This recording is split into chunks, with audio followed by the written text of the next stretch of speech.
I used to think radar was this almost sci-fi thing, like some spinning dish on a tower magically seeing airplanes through clouds, storms, darkness, basically cheating the laws of nature.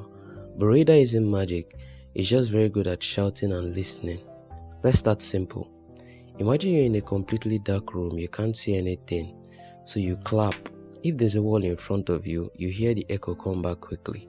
If the room is big, the echo takes longer. If something is closer, the sound returns faster. That's radar. Except instead of clapping, it sends out radio waves, and instead of your ears listening, it has antenna waiting for the echo. Radar literally stands for radio detection and ranging, which basically means send radio wave, wait, measure how long it takes to come back. Very dramatic name for a very calm process. Here's what's actually happening in real life. A radar system sends out a burst of radio energy. That wave travels outward at the speed of light. If it hits something like a plane, a car, a rain cloud, some of that energy bounces back. The radar measures the time between sending the signal and receiving the echo.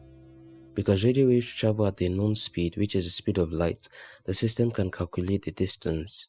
Short time equals close object, longer time equals farther object. It's basically echolocation but for machines. Now here's something that confused me at first. How does radar know where something is, not just how far? That's where the spinning dish is coming. The radar antenna rotates, sending pulses in different directions. When it gets an echo, it knows exactly which direction it was pointing at that moment. So now it has distance and direction. That's enough to place an object on a map. But radar doesn't just detect things, it can also measure speed, and this part is quietly cool. When something moves towards or away from the radar, the frequency of the returning wave changes slightly. This is called the Doppler effect. It's the same reason an ambulance siren sounds higher when it's coming towards you and lower when it's driving away. Radar uses the tiny frequency shifts to calculate speed. That's how police speed guns work. They're just small radar systems. Now let's talk about weather radar. Same concept, but instead of airplanes, it's looking at rain droplets. When radio waves hit rains, they bounce back. The strength of the return tells meteorologists how intense the rain is. More reflection is equals to heavier rain. That's how we get those colorful weather maps, not satellite guessing, not someone eyeballing clouds, just echoes.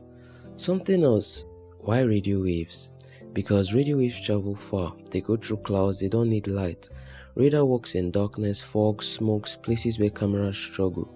Radar doesn't care about visibility, it cares about reflections, which is why it's used in aviation, ships, military systems, weather tracking, even self-driving cars. Same idea, just different scales.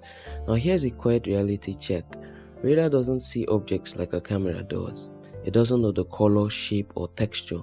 It only knows something is there, how far it is, and sometimes how fast it's moving.